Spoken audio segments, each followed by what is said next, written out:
Good morning, afternoon, evening, wherever, however you are joining us. I am yelling into the microphone because I'm all jazzed up because you have found the I Speak Jeep podcast. Presented by SFJ 4x4, Simpson Family Jeeps. And my name is Neil with said organization. And he's sure of that. I am very sure of it. I'm very authoritative. Comments are coming in left and right. It was a race to be first on the Good Morning. It was before we even actually went fully live with our audio and video. Winner, chicken dinner was who? TJ Powell. Good morning. TJ Powell. Good morning, TJ. And then Amy. Good morning, guys. And this one to kick it off real quick. Brad Davis. Good morning, fellas. Will you be at Bantam Jeep Festival this weekend? And if so, which days? Well, Neil, how about you answer that with how long we've been attending Bantam? I will. So Bantam Jeep Heritage Festival started in 2011, and we have been attending since 2012. That puts us 12 or 13-year participant.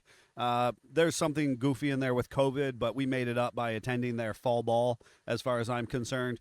And of those, since 2012, we have sponsored all but 2 years. So that puts us as one of the longest running sponsors of Bantam Jeep Heritage Festival.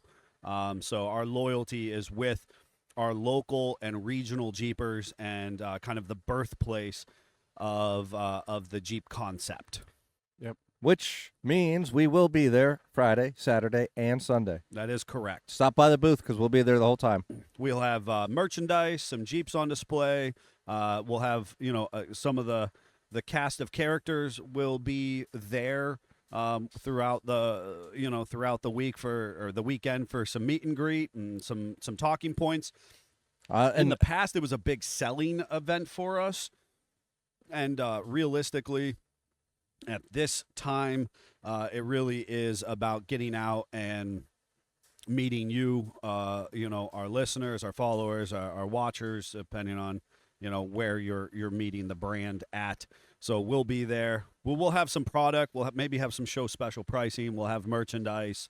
But realistically, our ability to create this content, to build really cool Jeeps, and kind of keep with that schedule is our biggest priority at this time. Now, Daddy Jeep's also in the comments saying, morning, guys. And I know he's already factually at Bantam working the trails and getting them ready to go. Yes. He was out playing this weekend, testing some of the new trails out. Seen quite a few of our extended Jeep family is, prepping for this large event. It's valuable to say, and I don't want to get in because we haven't done our introductions of these fine gentlemen seated with me in Grandma's Couch Studio. That guy over there, the mad scientist, needs no introduction. No introduction. That is Scott Brown, the mad scientist. And he will, for the first time, be making an appearance at Bantam Jeep Heritage Festival in years. Yes. So first time in years, yeah. First time since I've been going. Right. Oh, dear. I think it has been, I kid you not, a pre-COVID situation. So I think that puts Scott almost 5 years since he's been at Bantam Jeep Heritage. So if you want a photo opportunity with the mad scientist, come down Saturday. Nobody actually wants that except for his wife. Well, she can come down Saturday. There you go. There you go. Oh, my goodness. So Brad's in the comments saying, excellent, can't wait to meet you guys in person. Chuck is saying, looking forward to the new Black Trail. Yep. And Daddy Jeep is saying, yeah, we had a great turnout for the pre-runs over the weekend. Lots of guides out there getting ready. And again, a big shout out to all the volunteers and diligent Jeep family who is working to put on this event.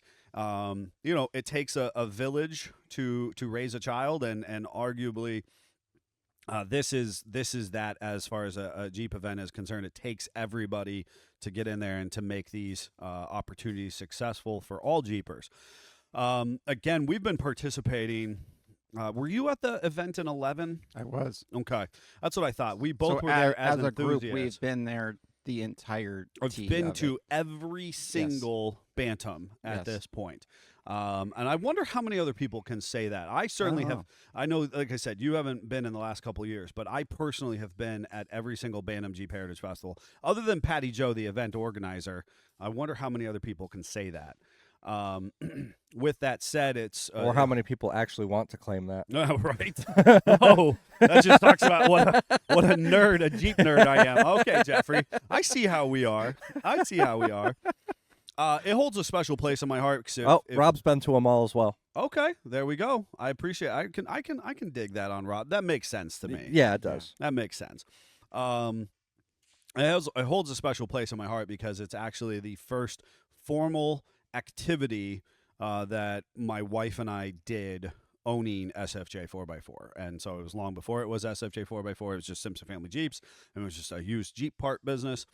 And we have this great story which has been told before. I'm not going to spend time on it right now, but it was kind of this big push to be at Bantam.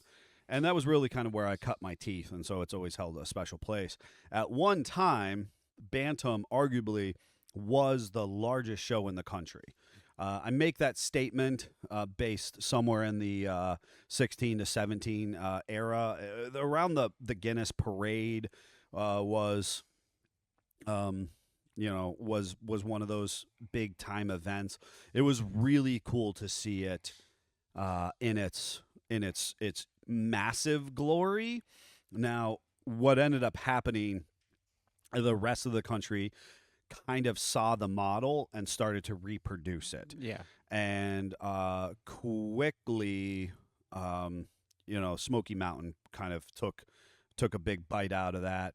And Jeep Beach had been going on for a few years, if I recall. Well, Jeep Beach was competing for that parade, wasn't it?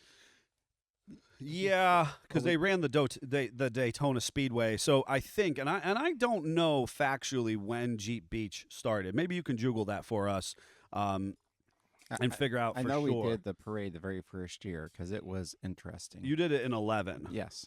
In 11 when it was at the campground or the Big Butler Fairgrounds. Yes. Okay, I did not do that. I attended. Now I love the fact that actually, whether or not.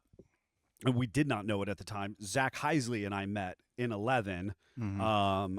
That was the first time I was exposed to him. I still remember explicitly that event in 11. Mm-hmm. The enthusiasm, the greenness, the naivete that I approached as just an enthusiast because I was out there grinding. I remember we were sitting in what used to be my Jeep, now Chuck Norris, and me and my wife were sitting there and we're going, everybody has tops down, doors off. Maybe we should do this. So we stuffed the doors in the back of the Jeep and put the top down. And then somebody else was embodying you and putting their windshield down because it was at the college campus and they had us in parking lots staged by age or year of Jeep. So we were all in TJ-ness. I think that was Ken Novosel. No, it was a green TJ. Oh, see, he talks about the fact that he had his windshield down in that initial. Oh, there was multiples. There was multiples. But I've been thinking about taking it down on my cheap Jeep, just as a side note. Back to Jeep Beach for a Yes, moment. So Jeep Beach was actually started in 2012. Okay. Oh. But they were formalized as a nonprofit organization in 2017. Okay. So that makes sense because, quite frankly, Bantam continued to grow in size and scope, and they moved over to Cooper's Lake. And I don't want to spend a lot of time on it because I think we're going to end up talking about it next week. Well, so, and we've done the history on it before, we've done it before, but obviously we were talking. We're a couple years in at this point. There's going to be time where we start to regurgitate topics for our new listeners, especially as this continues to grow as one of the leading off-road and Jeep podcasts in the world. And that is such a cool thing to say, and we thank our listeners for that. But obviously, as we continue to gain new listeners, it helps to continue to contextualize. I don't want to spend a ton more time on it, but at one time, this was arguably the largest show in the country. Not that those statistics are perfect. Well, and Rob is pointing out just a really fun fact is that Jeep Beach actually did get the record from Bantam for the largest parade, and then Bantam came back and said, we see you, and took it right back. Yeah, it was a big push. But it takes such an immense level of organizing to get to that point. Oh, yeah. It's crazy. It is what it is. Well, with that, I don't want to spend a ton more time. We have our weekend updates. We have some products to try on air. I'm pretty excited. Also want to recognize take a moment to recognize some of the gifts that have been given to us and some of the events that are coming up. And then we are going to talk tech today. We are going to try and keep it succinct. I know that when we get going, we can get pretty excited. Specifically, we're going to be talking about coil sprung suspensions. We're going to leave leafs for the pores right now. If you know, then you know. I love leaf sprung suspensions, but we're not going to talk about that today. We're going to be talking about coil sprung suspensions. Get sprung. We're going to get sprung in our tech talk today. But I want to take a moment and just recognize a couple events and a couple gifts, and then do some weekend updates. But I also have a product for us to try, which I want to get to here shortly. So you're going to want to hang in there for that. Kind of first and foremost on my list, I've got these red, white, and blue Little Debbie donuts, which, as we were talking before we went live, this is right up Jeff's alley because, It's helping preserve him right it's now. helping preserve him. I think if there's formaldehyde in there, he would still eat it. Yeah. This is pretty much the extent of what Jeff's lunch looks like on a regular basis. Looks like Well, not today. If you were a middle school child who was given $10 in a free reign in a convenience store, that's typically what Jeff's lunch looks like. That's probably true. But today I actually have smoked chicken. Wow. I smoked chicken yesterday, so I brought that. That is excellent. Oh, so good. But I've got these red, white, and blue donuts, which I encourage the guys to eat, and they're kind of passing at the moment. But I specifically grabbed them because I want to make sure that our listeners and friends and family far and wide and near understand that on the 4th of July, the actual July 4th, the day of Thursday, will be the parade, the Conneaut Red, White, and Boom over Lake Erie 4th of July parade. And this is a pretty sizable event for us. We like to, the 4th of July parade and the Christmas parade are really the two big things that we try to focus on. We're not quite the Bantam level, but we get quite a bit of Jeeps. Exactly. Right. Yeah. Right. We're not setting any Guinness records this year. But No, there's no Guinness records. But we do encourage people to come down and participate with us. And we've had a pretty solid showing. In fact, this past year at Christmas, we topped out at a pretty impressive accumulation of Jeeps, and quite frankly, the community loves it. They were cool. asking us to make sure we were there. Yes, and so July 4th of last year, we actually won some notoriety of the parade. I'll be honest, I'm really not into that kind of. No, we're just there for. We're just fun. there to show off the cool Jeeps and have fun with the community, right? I think we were the bigger part of the parade or something. And there's something like that, right? And people get together, and it just feels really cool to be part of something bigger, but using these vessels that are our Jeeps as a medium to reach the community and to meet and engage with new people. And the best part is you decorate your Jeep. Yeah. You decorate your Jeep on 4th of July. If you've got the fun lights, this is the time to use them. Yes. And certainly my sister, but I know other people do bubbles and bubble machines out of the Jeeps and bubbling. We toss candy to the community. There's very, very responsive. Lots of people come out. I may have thrown a sound system in mine once, like an actual PA system for live audio. Right. It's really excited. And so I think it's valuable to say that we are encouraging people here and now. We've got about a little over a month to plan and prepare, or at about a month, that we really want you to come out. And we want to encourage that so much that we're actually going to be offering a bit of an open house, details to be further fully finalized. But we're going to be open a little earlier. We're encouraging you. In the past, basically, you showed up about 2 hours before parade step off, and we decorated it here, and then we went and staged elsewhere. We are, again, going to be staging here, decorating Jeeps, but we're going to have, we're going to have a grill. We're going to be doing some hot dogs and some drinks. That's going to be free to Jeepers themselves. We're going to have the building will be open, and you can kind of step in and see some of the cool projects. And so those things for sure I can offer you. That will be a very cool day.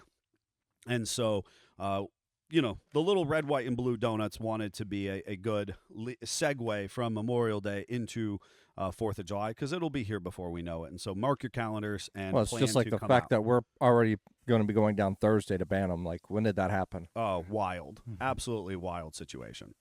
Additionally, Scott's got his Bricks and Sticks shirt on I do. as a gift from Geauga Jeepers, as an organizing body. They'll be doing an event in Andover. Jeff, did you find out what the date was for that? I didn't. Okay. I was terrible at juggling this morning. Oh my goodness! So I know that that's going to be a cool organic show or an event that you're going to want to attend. Which one of the commenters can beat Commenters Jeff to, can or- beat Jeff to telling us the date for the Andover Jeep Invasion. Additionally, the Tool City Jeep Jam out of the Meadville, Crawford County October area. 8th. October 8th for the Andover Jeep Invasion. Well, that was what it was last year. Never mind. Jeffrey! Fail. All right, so there's a lot of cool I tried to organic beat the events punch and- happening. They don't have it not updated for what it just- is this year. Not just the big shows. So, what else do we got? Weekend updates before we get into we do have a gift from one of our listeners and fellow Jeep enthusiasts. So I have a pretty You big, have a huge one. pretty big massive. update. So a week I'm gonna ago eat a red, white, and blue donut. yesterday, I'll take one. we finally broke the cam in on the 36, and Who's we? me and a good friend Bob has been big help in the business, and he after we did that, we let it cool down, and he says, well, you can just pull the car back in the shop after it cools off. Oh, so, or even better, just take it out back and run it around. The load will help the ring set in and stuff like that. You didn't have to tell me twice. So later, after it cooled off, I put the kids in and we did, victory laps. And then the wife came home and I said, okay, we have to video this. So we did a couple more victory laps. And then she set the bar pretty high. And You was mean the like, video was the first victory lap? We know how that works. Yes. And she's like, okay, it runs, it stops, it steers. What do we got to do to take it down the road? And I said, there's a list, but I'll guess I'll get to that. So last Thursday, I got up in the morning and she had stuff to do at our kids' school because that was their last week of school. And I pretty much worked on it from the minute I got up to 20 to 15 minutes before the car show that evening. And we promptly just stuffed the chairs and the kids in the car and backed out of the driveway and went down the road for the first time to our Conneaut Township Park where they have D-Day, if you're familiar. And it was awesome. It was cold. There was no windows other than the windshield. The wife was unprepared. She was so excited she forgot a jacket. Everybody else had jackets. Whoops. Thankfully, I had thrown my work blue blanket that I usually keep over my lathe on the front seats because they are vintage. And, Vintage. and I've she seen the pictures. she They're very literally vintage. wrapped herself up with that at some point. And but it was great. And then the next day would have been Friday. We had to take the kids to her mom's, which is over into Ashtabula.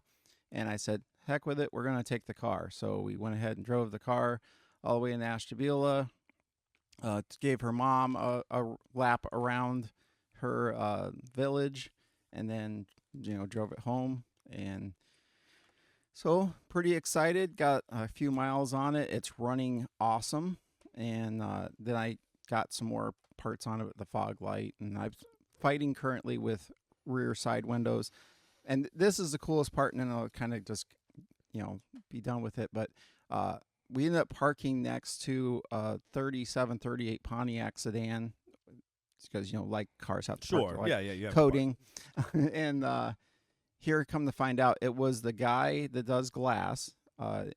People from our area will know that it's very hard and challenging currently to get some of these bigger things made. A lot of the companies have gone away. The local character who does the glass that we've worked He's actually from Warren, Ohio. with? Okay. And so he's not local or close, but he likes the show up here so much that he comes up for it. Huh. I just happened to park next to him, and it's actually the guy that did the glass in my dad's 41 Plymouth pickup. No. So he Stars aligned and things Right? happened this Wow. weekend. literally, a new car shows up at a car event, and it's plastered with people. So I ended up talking Well, to him. especially yours in the sense. So first of all, let me say, on behalf of all of our listeners, congratulations, Oh, right? thank you. Yeah, And it's an amazing feat.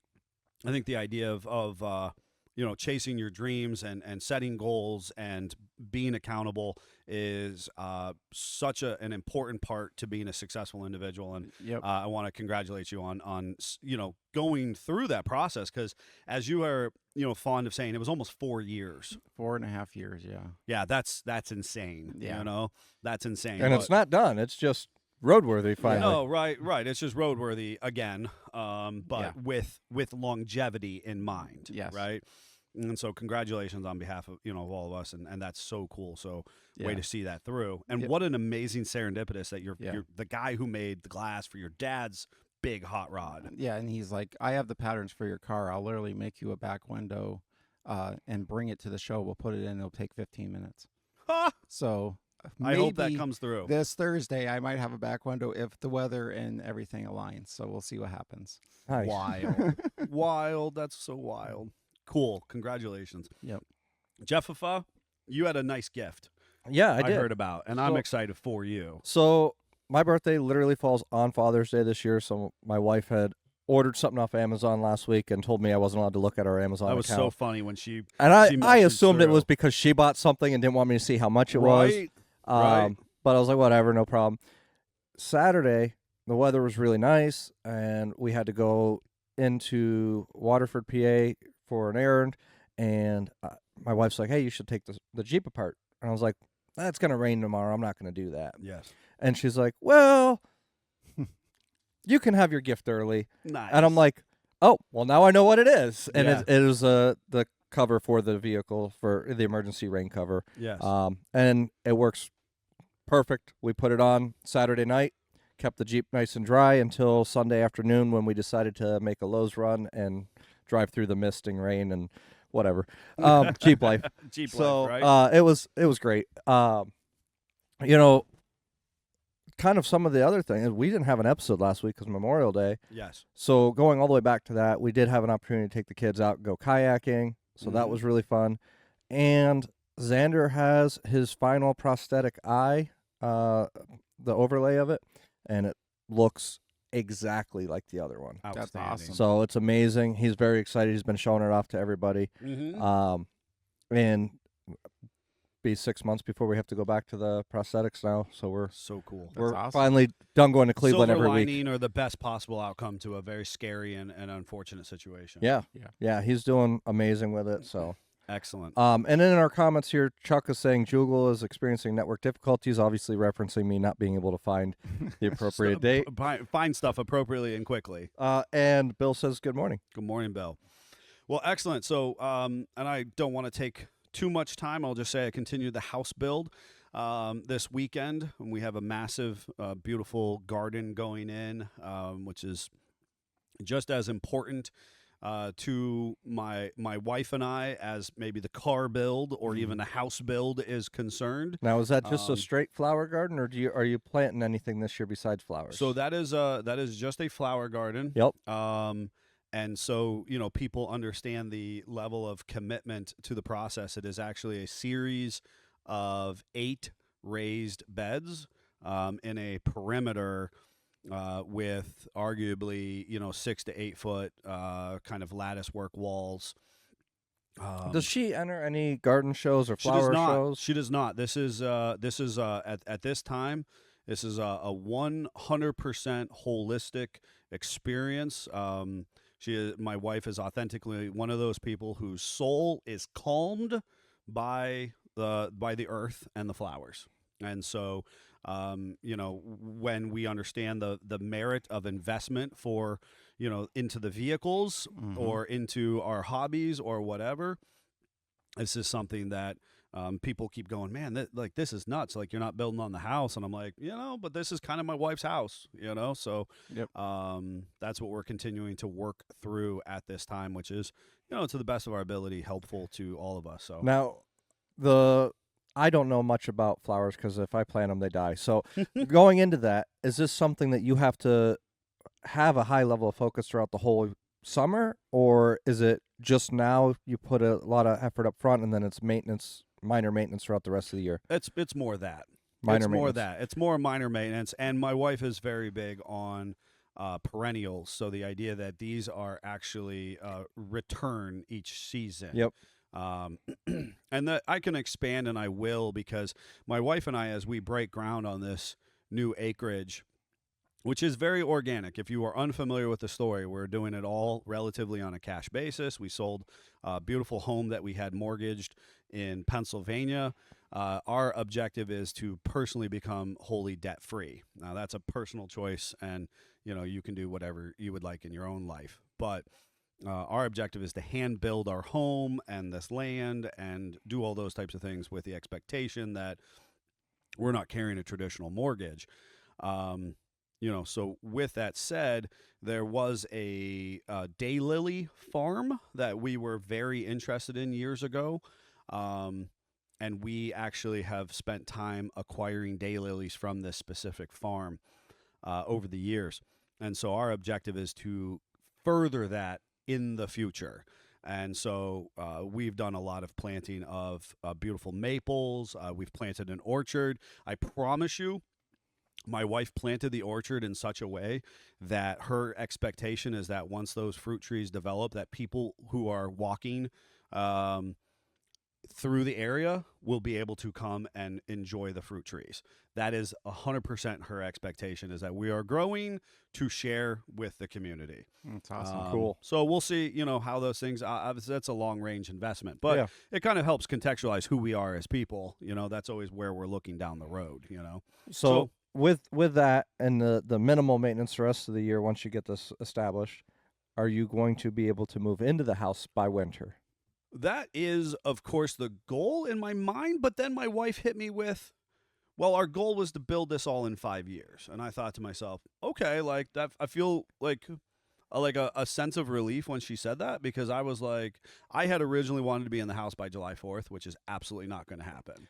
Right, but you could you not potentially have a section of it done so you can at least live in the house? We theoretically should be, once the garden is done and out of the way. Yeah.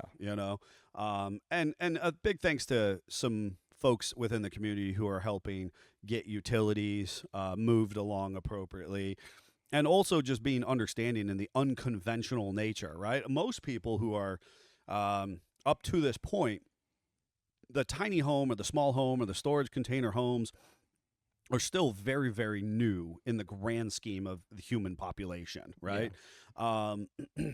Up until about 5 to 10 years ago, people just went out for a construction mortgage and took on a tremendous amount of debt and then paid contractors to put up the house. And it was done in 3 to 6 months. Yeah. I'm having to go back in with email conversations from a year or 2 years ago, and respond to people and be like, I know I had talked to you about putting, water into the ground, but here I am. I'm ready to do it, like that kind of stuff. And most people are very understanding.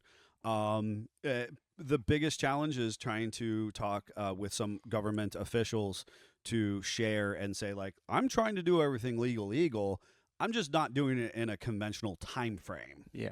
So I don't want to spend too much time on that. I do want to just share the kind of the funsy piece. I did manage to maintenance fully Lucy the lawnmower this weekend. And my challenge extended to both of you is, when were your mowers maintenance last? Meh.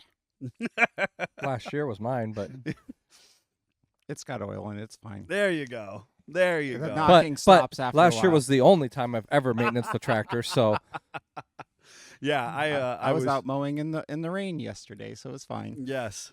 I just thoroughly enjoy maintaining the little lawnmower. I know. well, then maybe we should just bring ours over for you to. You wouldn't have to work on them. That's my true. goodness. His wrenches wouldn't fit a John Deere. All right, so we need to talk tech. We need to get sprung, which is a great. I feel like a 90s, did you want to do your 2000 gift reference. before we get sprung, or? And I do want to do the gift, and so I want to share from one of our listeners and or Jeep family members. And Rob says, you guys have time to mow? I'll be honest. I think I've mowed more this year already than I did all of last year. I was panic mowing because it's supposed to rain most of this week, and the grass is very energetic right this time of year. So, Rob, just so we are 100% on the exact same page, I used a headlamp to mow at 10 o'clock. The last time I mowed, It's I a good used thing a you don't little have neighbors. LED headlamp, and then I mowed to help out another business owner. I mowed at 10 o'clock. Also I was holding a flashlight, and I was attempting to mow down his yard as well at 10 plus o'clock at The night. question is, whose flashlight's missing right now? So if you've ever seen Lucy the lawnmower, I actually have a 8-inch light bar. dual row light bar on it, which I just fired up again yesterday in the little maintenance process to ensure that it's fully functional, because I don't ever get to mow until the middle of the night. Yeah. And I'm just like, so what? It is what it is at this point. Why I was mowing in the rain. Yep. It is what it I is. accept that this is the process we have to work at this time. So what do you got there? So we had this care package come in from Doug and John Gregg, and they are the owners of the CYJ that will be in the shop here sooner than later. Super cool project we've been working on. CYJ, is that a cover your Jeep? Cover your Jeep. You're gonna have to tune tune in on the Tuesday updates and some of our other social media content to pay attention. We just got a really cool care package that has a really nice it's Coca-Cola brand Calendar Girl series, kind of a GPW inspired die cast. Plus, it's got this great like military throwback. Again, what you would have had a Calendar Girl of the World War II era. Kind of a not quite a pinup girl, because it's very classy, and she's the calendar art is a female drinking a Coca-Cola in a military uniform. Just a super classy, very cool vintage piece there. Just a really nice little GPW inspired die cast. Just Coke brand die cast. I didn't even know that was a thing, but it's branded with. I mean, it's got official GM Jeep Krager branding on it. Wild, and then we've got in the care package, oh my gosh, there is original marketing memorabilia for and gosh, there's stickers. God, this is what was a Ratfink inspired art here. We've got an FC postcard, which would be on your farm or ranch, the FC 150 original postcard, a little mailer job. God, is that cool? I love this vintage marketing. I got a full Jeep 1970 complete line book, and then just the most beautiful model diecast that you actually pulled out, Jeff. Can you share with us anything? Or So what I liked was the attention to detail on this model diecast, because it even has the little gunner's perch and the machine gun that Scott's actually holding now. So it's a really fun little piece. There is a cloth top in this package. Right. yeah, and it's solid metal, and just a great piece of memorabilia, and the little hood opens, and there's a full engine compartment and engine in there. Yep. Really, really amazing piece. So thank you to the Does it have the rope on the front bumper? I didn't even look at that. No, I don't think it has a rope, but we can put one there. Yeah, we should put we can rope put on there. one there. And I think this is a cool piece, inspired in part with the M38 build that we're doing. And so just a neat complimentary piece. And so thank you to the Gregg family. I think we for make Scott this. assemble it as we continue through the episode. Oh my goodness. Well, I'm just going to give it to him over there, get it off my lap, because I have too much and going on. it is a Willys. Is it? Yeah. Outstanding. Has a Willys Insignia on there? no, the toolbox lids. That's how you Oh, can of course tell. he knows that. Right. All right. We've got a little while left. We want to talk about coil sprung suspensions, and we're going to do some solid tech talk. In the midst of that tech talk, we are going to do a drink review, right? So I need you guys to be conscientious that about 10 minutes in, we're going to do this drink review, and maybe that'll break up a little bit of the monotony of the incredibly engaging technical talk that I love so much. You mean wake me back up? Yeah, that too. So, Here's the thing. Coil sprung suspension on straight axle Jeeps. So let's just kind of contextualize it in that sense. Was first introduced in the front of the vehicle in 1984. Yep. 40 years ago. Wow. Wow. I wasn't, you know, Wasn't ready. I wasn't ready. Scott, it was 20 years ago. Come on. It was just 20 years ago. 20 years ago. Wow. Okay. So Wasn't ready. I wasn't ready. I would argue that that was largely a design, and I can't speak factually as to what engineer kind of pulled that over, but I think that that was part of the AMC car division So that was engineering. when they were desperately trying to stay afloat, and they came out with the XJ, Yes. and they had Renault Renault. engineers kind of asking questions and wanting them to. They had invested a bunch of money, so they wanted to show where this money was coming from. So that is where the XJ developed from.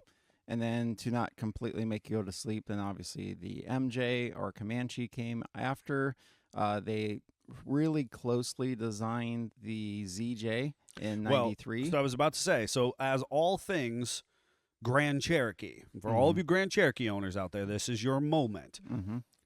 Jeep Chrysler Corporation, mothership, we see you, always prototypes on the Grand Cherokee. Yes. I'm not sure what that says for Grand Cherokee owners who run out and buy brand new vehicles. I'm sorry. Yeah, I feel they're like, you have It's- the money that we yeah. can beta test on you. Yeah. That's- GM does it with Cadillac and Corvettes. It Totes. just is what it is. Yep. And so they, in 93, Yep. they prototyped, or I don't want to say they beta test, Yeah. mass production of a 4 coil Yes. sprung suspension. But the front suspension is it's ripped off of the XJ. It pretty is. much, Oh, yeah. Absolutely. minus the axle. And then again in '97, we just recycled it yet again. Yep. And copied it and put it on a Wrangler. If it's not broke, don't fix it kind of scenario. But at that point, that was literally '84 technology. It was just revolutionized in '84, kind of before its time. But that's why, so many people were like, oh, I can stuff an XJ axle, which is a high pinion, into a ZJ or a TJ if you get tall enough Yes. to benefit off that. It used to be the junkyard swap. It did. It was a cheap upgrade, which is a topic we're going to be doing on our podcast in the very near future. Yep. With that said, that specific suspension design, and understand that it is critical to contextualize to say that is a straight axle suspension. Mm-hmm. Now, the alternative would be independent front suspension or independent rear suspension. So if you are ever tooling around on the forums where there is somebody, if you're in one of the mixed model forums, so mixed make model forums, so somebody who's just talking about building off-road rigs, they might be talking about an SAS conversion. Yes. Straight axle swap. On their S10 Ford Ranger, later stuff. Enter anything NT. made in the last 35 years. Yeah. By anybody else. By anybody else, because everybody else, all the other industries have moved to independent suspensions. So we're specifically talking about what makes sense in our Jeep community itself. Now, when we talk about a 4-link suspension, a 4-link is basically, how cool is that canvas top? Right. Scott is opening things on air for our listeners, and it's very distracting to us. So a 4-link suspension is basically 2 upper control arms, 2 lower control arms, and they are affixed in arguably a square configuration, a square or rectangle configuration. When I say that, I mean that if we were to create invisible points in a 2D plane, you would basically have an upper left, an upper right, a lower left, and a lower right, and they would be at somewhere within a rectangular or square orientation. within reason. running essentially parallel to each other. Correct. Yep. In four plots, and that's essentially in that position. In order to keep the axle from shucking left or right out from underneath the vehicle, we then use a component called a track bar. So, interestingly enough, in a 4-link suspension that is a traditional 4-link suspension with under the majority of our Wrangler platforms, and I'm just saying Wrangler, it'll make it easier. Cherokee XJs in the front and MJs in the front and so on and so forth. You actually have 5 points of contact on the axle. You have your upper and lower control arms. Scott's over there destroying the studio while he's I know. finishing that. Very Jeep. distracting. You have your upper and lower control arms in 4 positions and a track bar. It's actually 5 points of contact, Yes. but we call it a 4-link, right? I think it's just kind of an interesting piece. We don't actually count the track bar as part of the link structure. Mm-hmm. And I think it's always interesting to consult with people who come from the alternative big 3 manufacturers. Typically, our Ford and GM characters who come to us, who now bought a Jeep or whatever, they like to call them like radius arms. Yeah. Or panhard bar. Or panhard bars. Yeah. But ultimately, a panhard bar, a radius arm, and a control arm, generically in generic vernacular, are all control arms in the Jeep world. Is it radius arm specifically because it creates an arc as the axle moves up and down? So interesting. That's a great segue. The first baby steps in the late 70s when we tried to put coils on anything, not with Jeep specifically, just automotive. That's how they located the axle, was a radius arm, because we were only worried about moving 3.5 inches. I think is probably pretty generous. Sure. And at that point, the amount of change in that arc that Jeff was mentioning was so minimal that it didn't matter. It's only when we decide that we want to put our front tire on the roof of your buddy's Jeep Yes. that now suddenly the arc is so great that now caster and pinion angles and all that stuff sort of changes to the negative, and where a radius arm will actually bind up. So that's where you then get links where it can pivot independently at each end.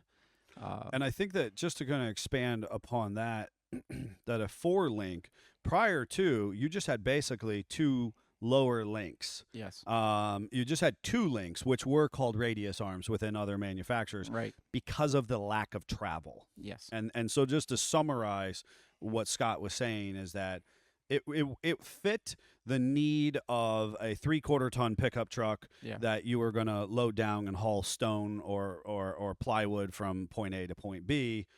The wheel travel was not very Very substantial. great. Yeah. But as the Jeep engineers then conceptualized the ability for articulation. Well, and ride was also, in there as well, because the radius arm is going to inherently bind as it goes down the road. So it's going to ride like a truck, Yes. where they, obviously coming out in the XJ and then the Grand Cherokee, ride was actually up there in their qualifiers. So it makes sense that they would want something to move more in a linear motion. It's still going to move in an arc just in the nature of what it is, but it's going to move easier than the radius arm. I think that's worth reiterating as well, that a radius, per what Jeff is saying, is actually moving in an arc that's binding or jamming Yeah. as you encounter a road obstacle. So as you go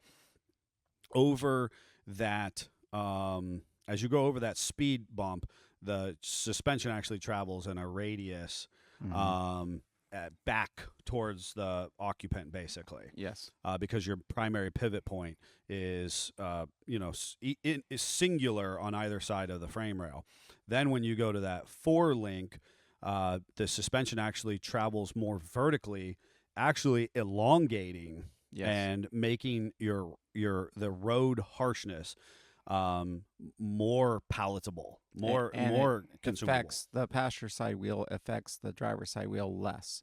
So obviously it's a straight axle, it's going to affect it some, but on a radius you're literally like fighting each other back and forth to try to go over a pothole or a bump, which Right. is why you see lots of those not continue that way Right. unless I- you're Ford.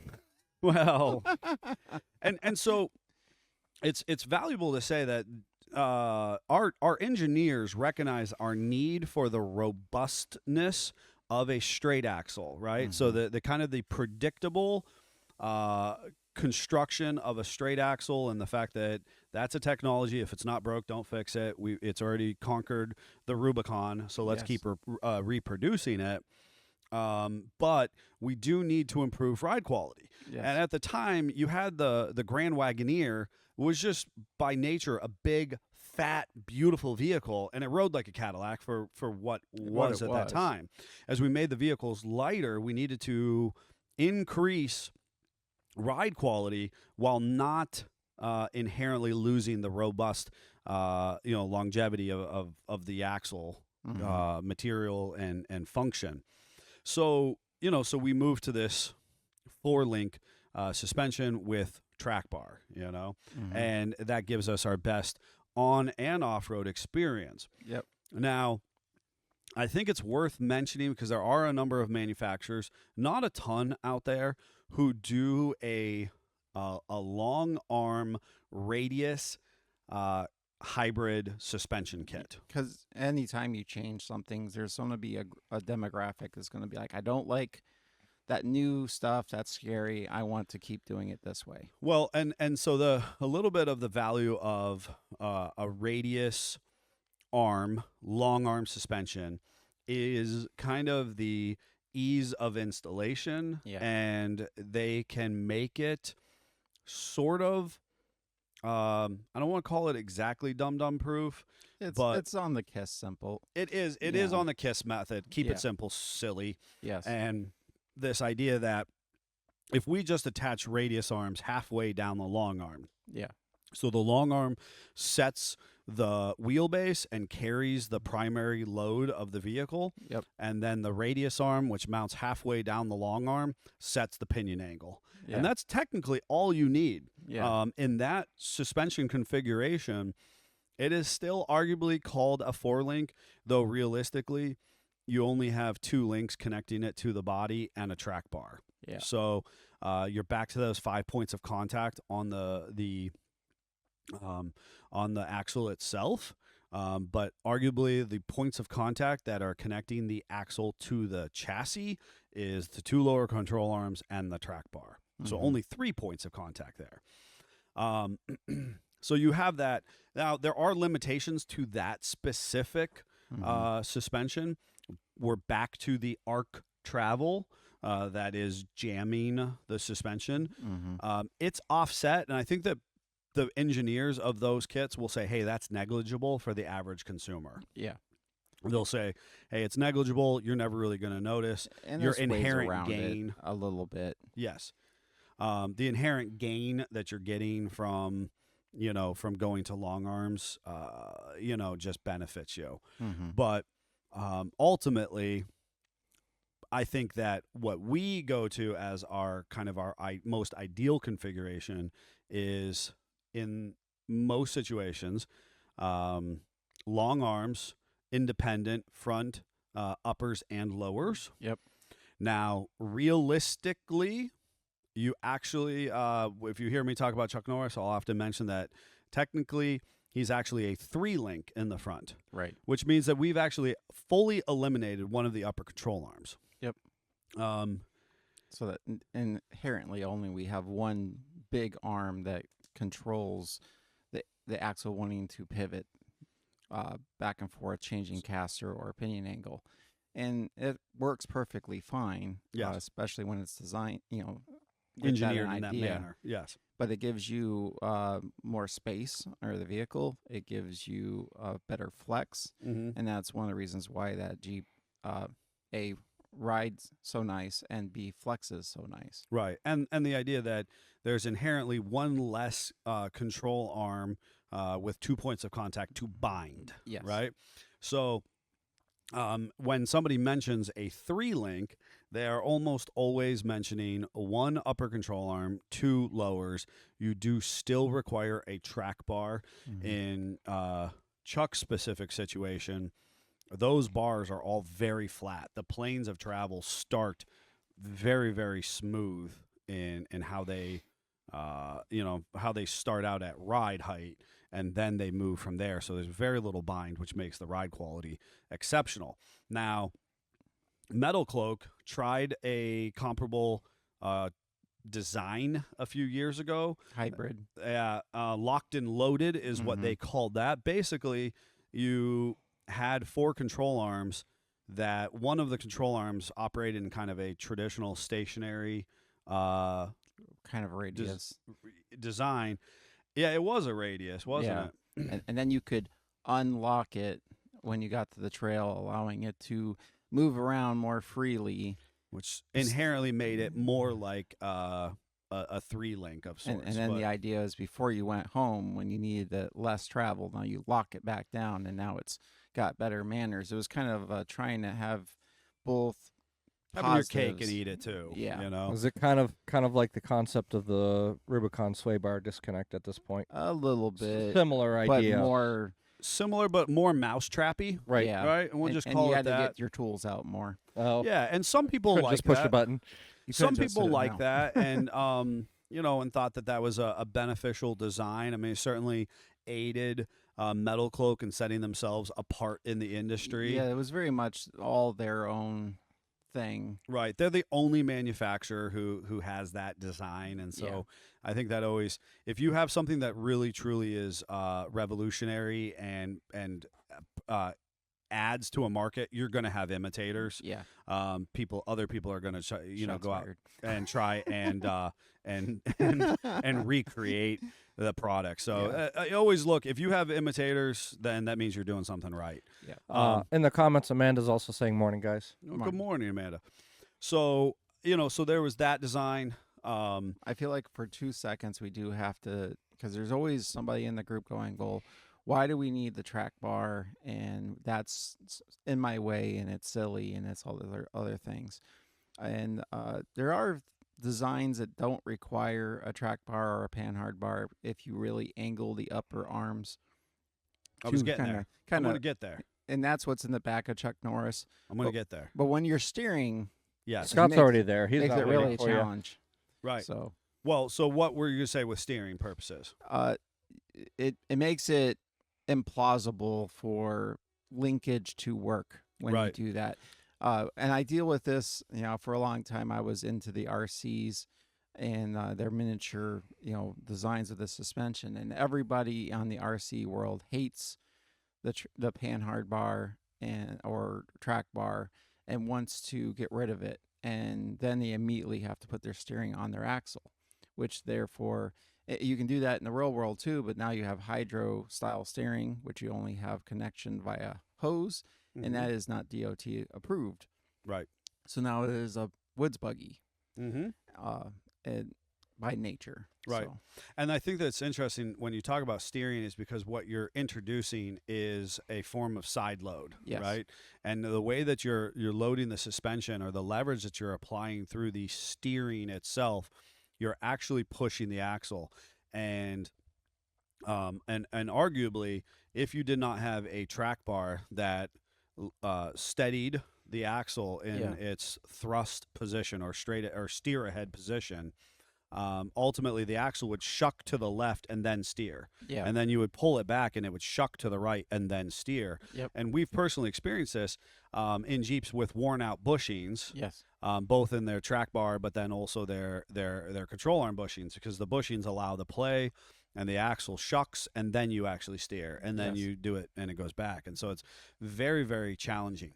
We are going to be wrapping up the conversation in a little less than, 15 to 10 minutes. I do want to take a moment, and I'm going to do our big reveal on our taste test. Okay. Now, fortunately, Well, before you get to that, I just want to say in the comments, Joe O'Brien is in there talking about one of the brands. I'm going to leave that in the comments, but I'm not disagreeing with him. so and that's the beauty of hanging out in the comment section. Sometimes you just get in there and chatter away. Thank you, Jeffrey, for having a traditional bottle opener. As we talked about, It's not often that your boss compliments you for having a bottle opener at work. Touche. Touche. Of course, it's So- from Lowe's. Yeah, it is from Well, it Lowe's. is. There's no surprise there.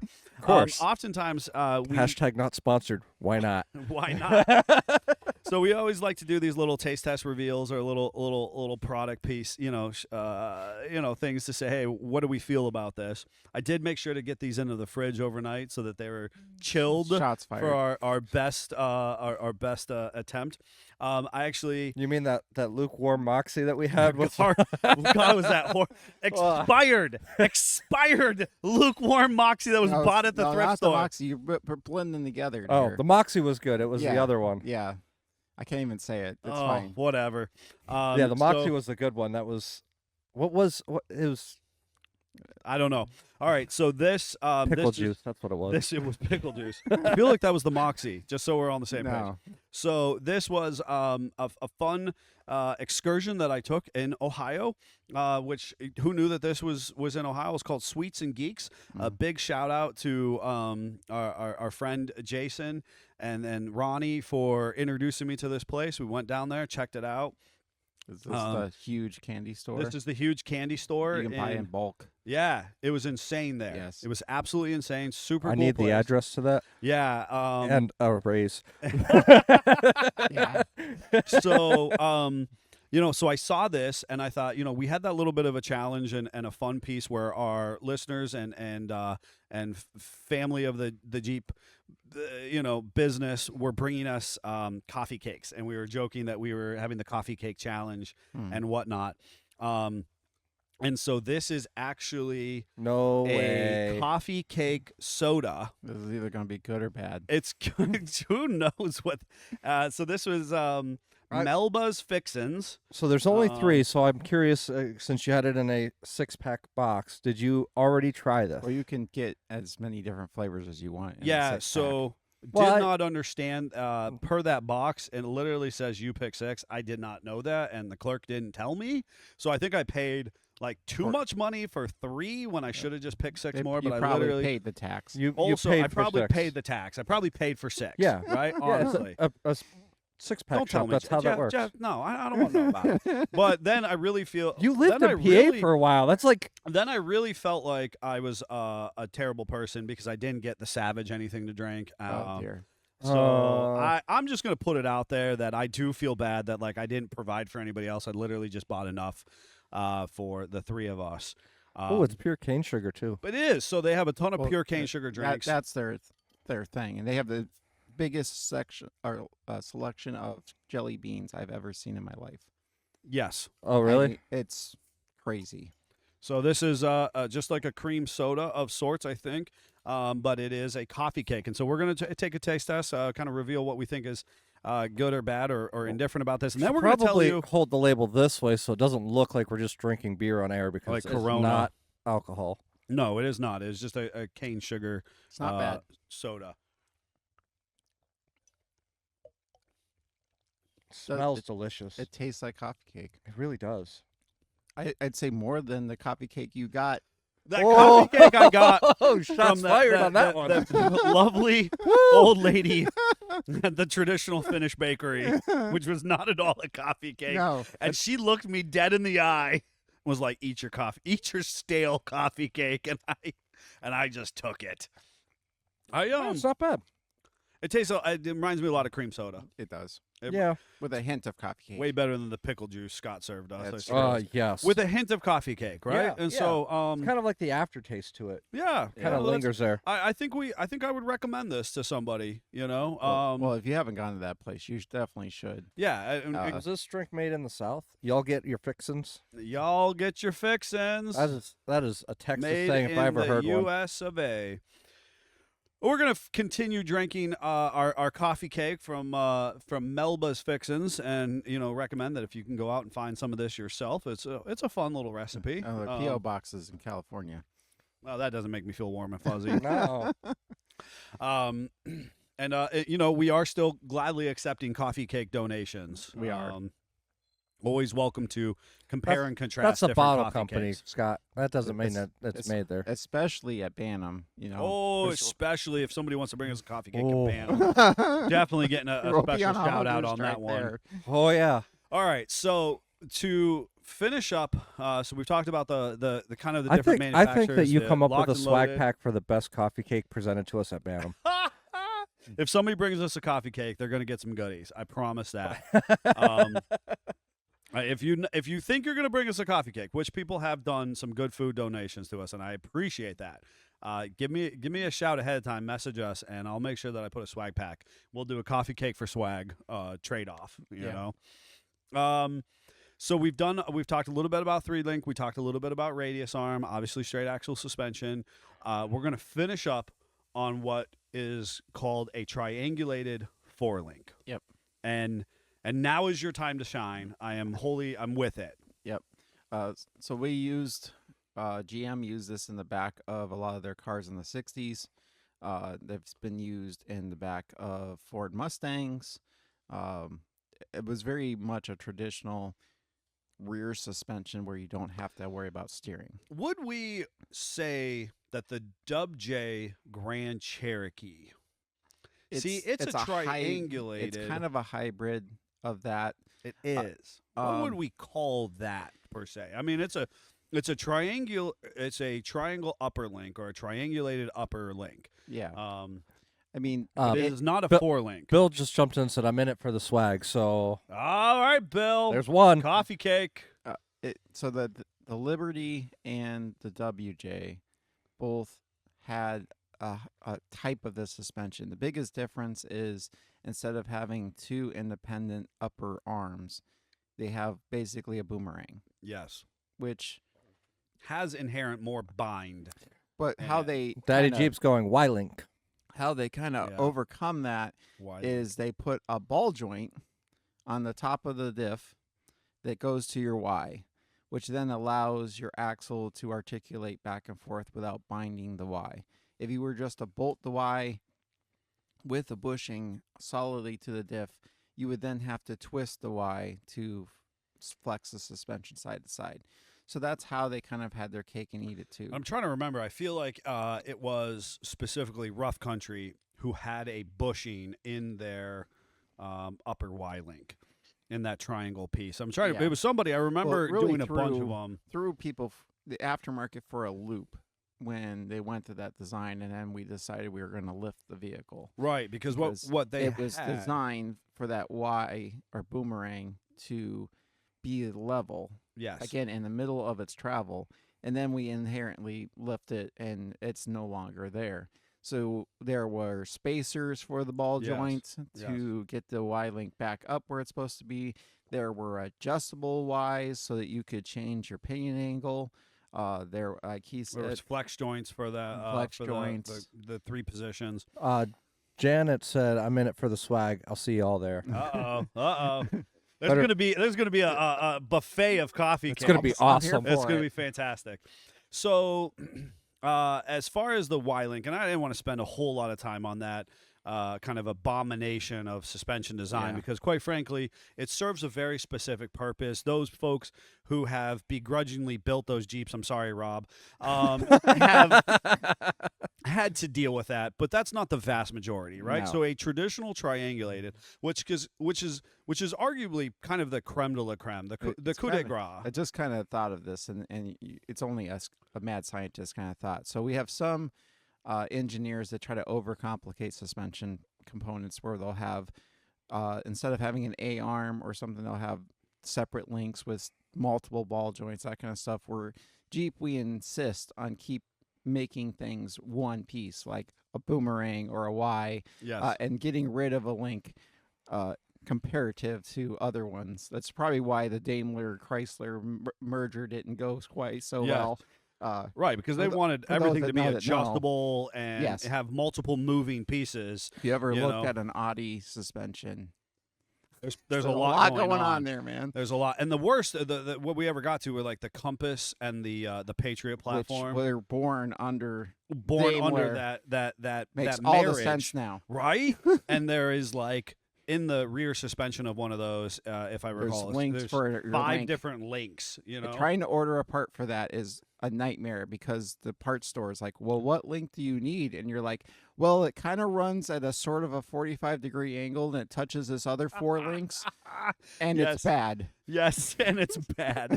Oh, so all of them then. Yes. So the triangulated 4-link in its kind of most traditional fashion is basically 2 opposing triangles. Yes. Geometrically, we understand the triangle to be the strongest geometric form, which is Yes. kind of a cool concept.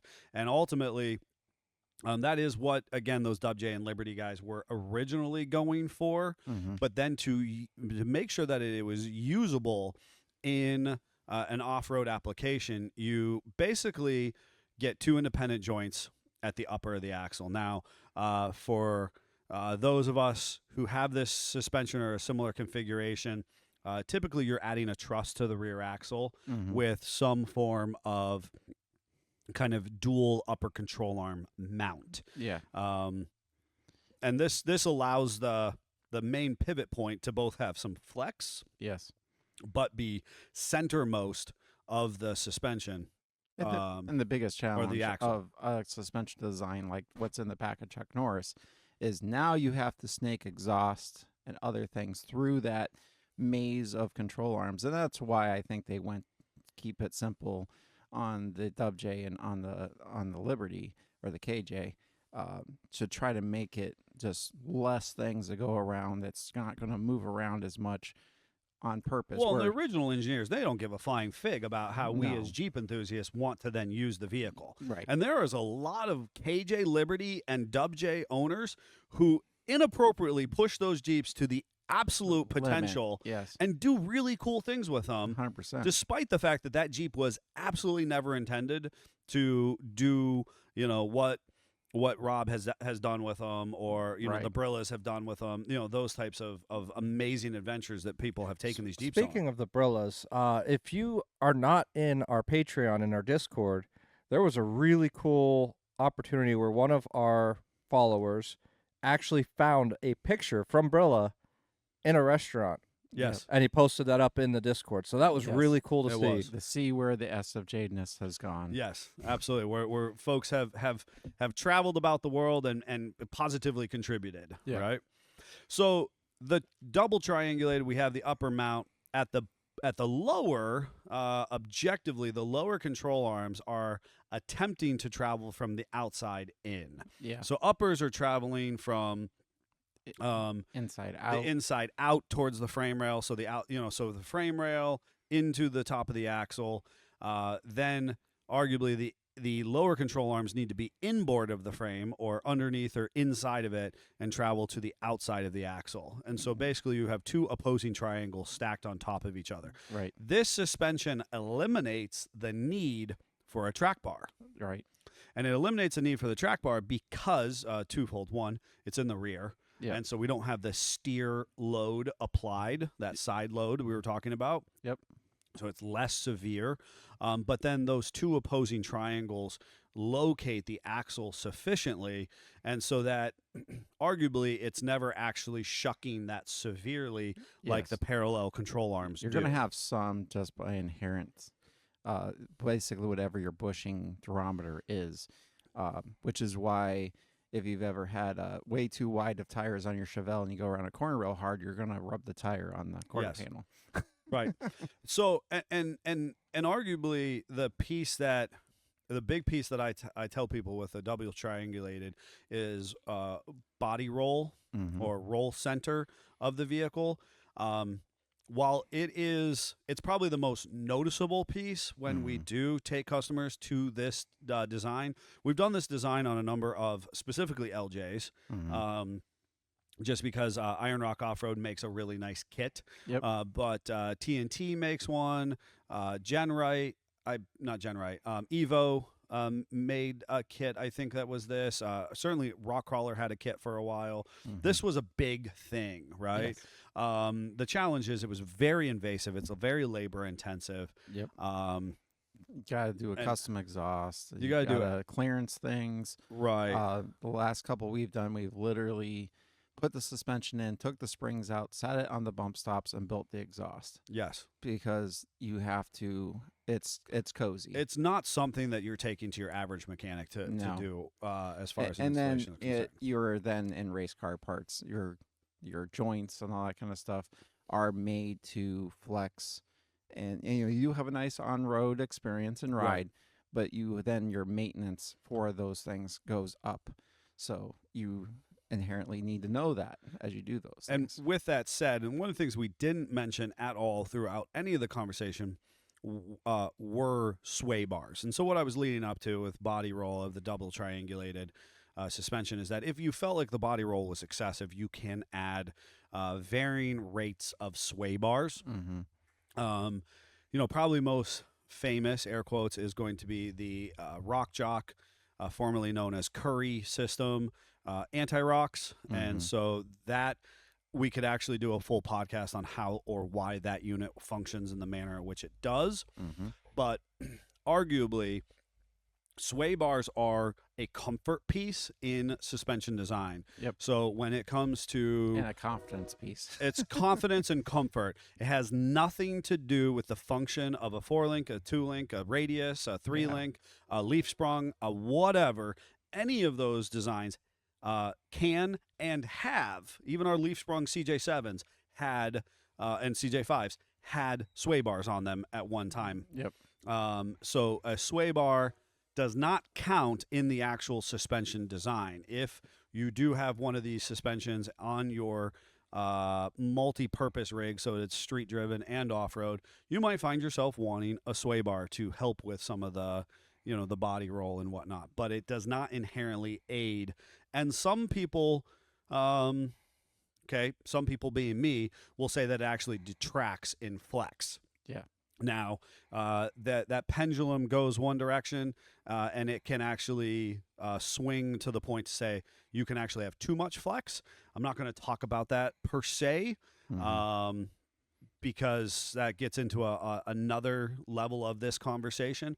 I'm simply going to say that in standard use, a sway bar can actually detract from your flex, and therefore is not part of this conversation. Which is why we saw, the newest ones have unhookable sway bars from the factory. Unhookable sway bars from the factory. From the mad scientist, that is a technical term. I love it. Unhookable sway bars from the factory. Yeah. I feel like we can end on that point. We kind of took you through a myriad of coil sprung suspension design. Were you anything else to I was add, just Jeffrey? reading through Rob's comment here. He goes, I don't know. Dirt Lifestyle Nate had a good video on the value of sway bars for off-road traction. That's true. Well, and so here's the piece, and I really want for our listeners not to fall asleep on us. The downforce applied pressure is the talking point for the value of sway bars. Yep. And I will leave it at that conversation because that is the basis or a similar vernacular for anti-rock sway bars, and the Yep. fact that you are applying downforce and limiting body roll to the point of excess roll. Yep. Your Jeep can go over an obstacle if the tires are touching and able to make traction. Yes. And so for many people, sufficiently disconnecting a sway bar, which is the unhookable sway bars Yes. per the Rubicons, Yes. that is why, because in a predictable wheel travel, disconnecting sway bars is of value to you in off-roading. When you get to extreme articulation through those 3 links and 4 links and so on and so forth, that's when you can actually, the pendulum can swing too far Yeah. off the spectrum. Yep.